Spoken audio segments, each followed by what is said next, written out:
Greetings everybody, it's Rob and I'm back with another Pathfinder 2e monster discussion. Last time we talked about the Mugrati, the three-headed centipede that could breathe all sorts of different elements out. This week we're going to be talking about a different creature and one that I particularly am a big fan of as well, and this is the Graveknight.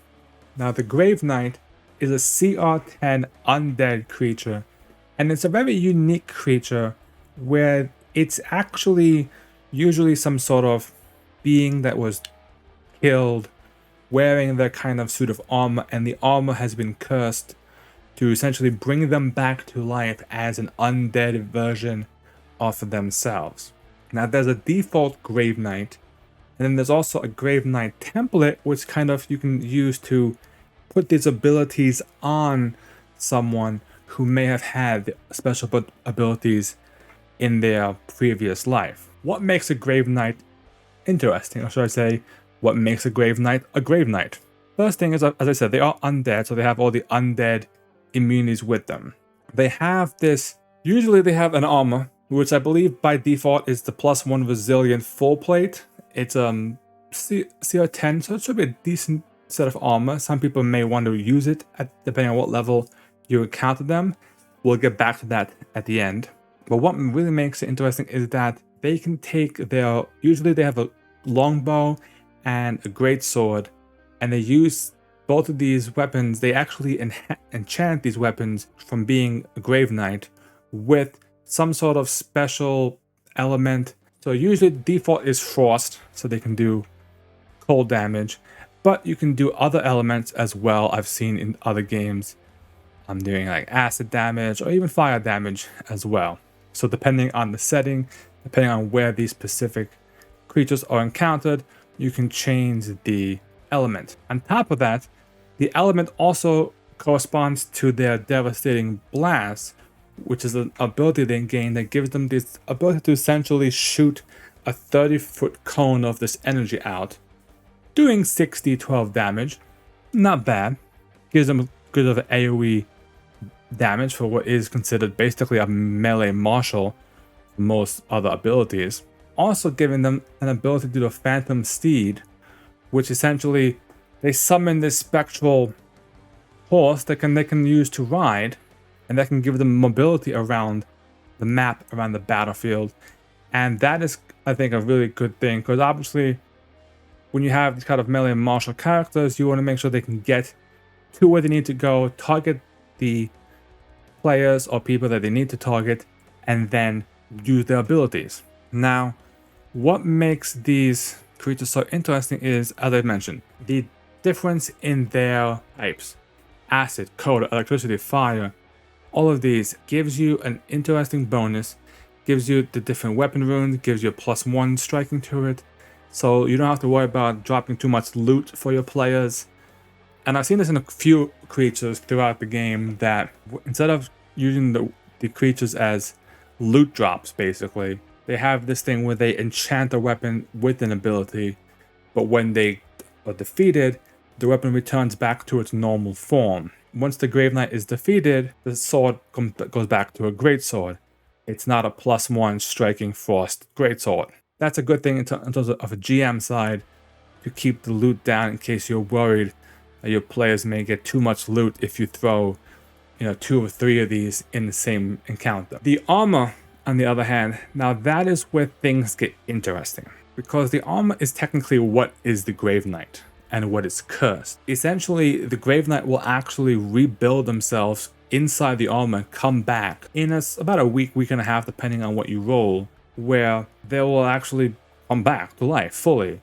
The only way to actually defeat a Graveknight fully complete is to destroy the armor, and the only way to destroy the armor is with like a disintegrate spell, throwing it into a volcano, it says usually, or bringing it to the positive energy plane, where I guess the positive energy would defeat the necrotic negative energy of the curse. I will say 2 of those are pretty specific,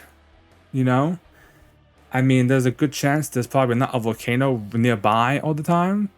Likewise, there's probably not a good way to plane shift it into the positive energy plane. Your other option is just to throw the armor away someplace, and then once it comes back, it'll come back in some, outside area where it can't really make a difference for the rest of the encounter or the campaign or the one shot, whatever you may be playing at that time. The reason I love the Graveknight is it's a unique enough undead creature that it's a bit more than like the classic ghouls, ghast, wraiths, shadows, and that kind of stuff. That has weapons, has intelligence, has tactics.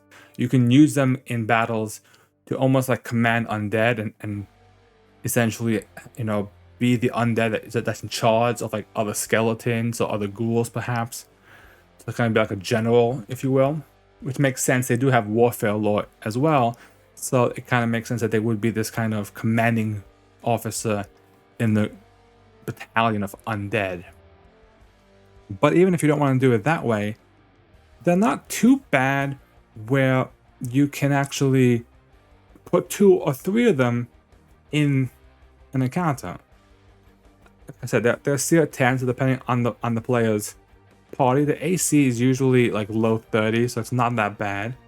And they don't have any DR or anything, just the classic resistances from being undead. So overall, they can be hit definitely.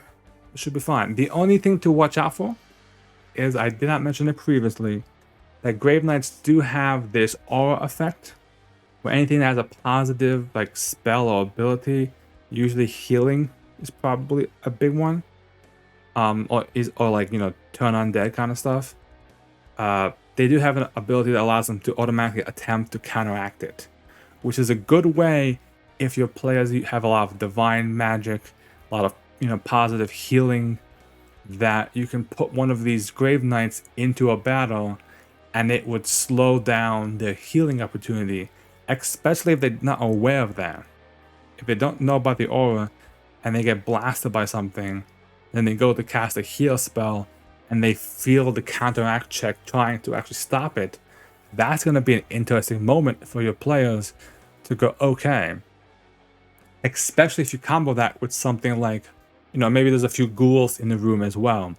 Now you have a few ghouls, you have a Graveknight, with the Graveknight stopping you from healing and doing positive stuff, but the ghouls may be coming at you and kind of swarming you and trying to paralyze you, So that's an interesting quick way of using a Graveknight not just as the main feature of an encounter, but almost like an addition to another encounter to change it up a little bit.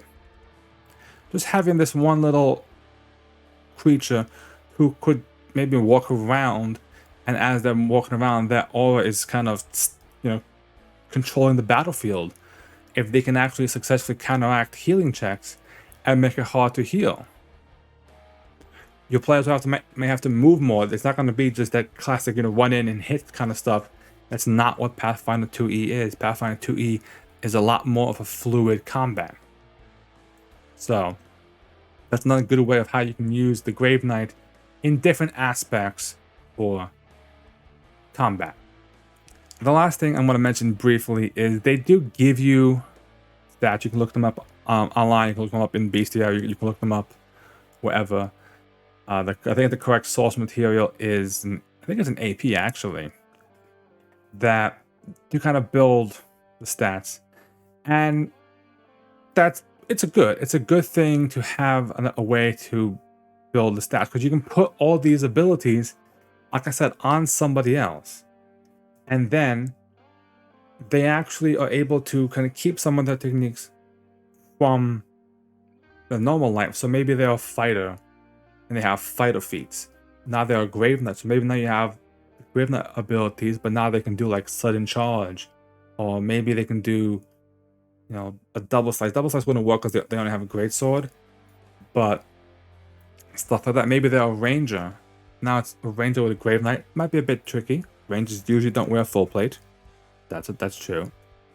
But that being said, maybe the armor could be a different armor. It doesn't have to be full plate. The full plate is what is normally the armor, but technically it could be a +1 resilient leather armor.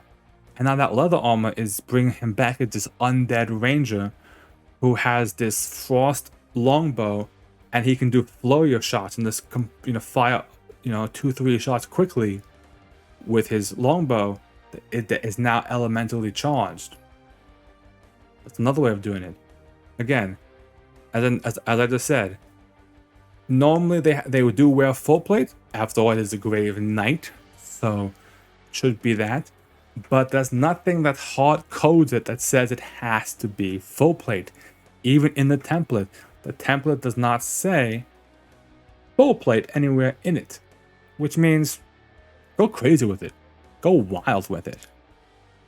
Could even be a spellcaster at that point. That might be a bit weird. At that point, you better probably being a lich. Nothing stopping you from doing it, but it's positive. And there's other abilities that kind of give you special like customization, kind of like how you alternate racial abilities. There's alternate Graveknight abilities. I'm not gonna go through those. Those you can look at depending on what you may want to build, and you can use those as inspiration for your own abilities based on similar abilities from other creatures. And that's a good thing of how you can kind of mix and match things to make a creature. And that's kind of what I wanted to bring to you with this video. It's taking a creature like the Graveknight, which is a CR10, middle of the road creature, who is pretty standard in terms of what it can do, but by using it in different ways, by applying its template in different ways, you can do so much with this one creature that you can take with this one template and do different things with it and keep it fresh, keep it interesting. And that is my tip for you guys. Taking creatures like this and turning them into unique ways to actually use them. I hope you guys have been enjoying this video. If you have, thank you for sticking with me to the end. And I would appreciate if you would to toss me a like and subscribe if you have not been subscribed to the channel yet. I like to post Pathfinder 2e content, as well as other tabletop content and board game content. Thank you guys for watching this video, and I hope to see you in my next monster discussion.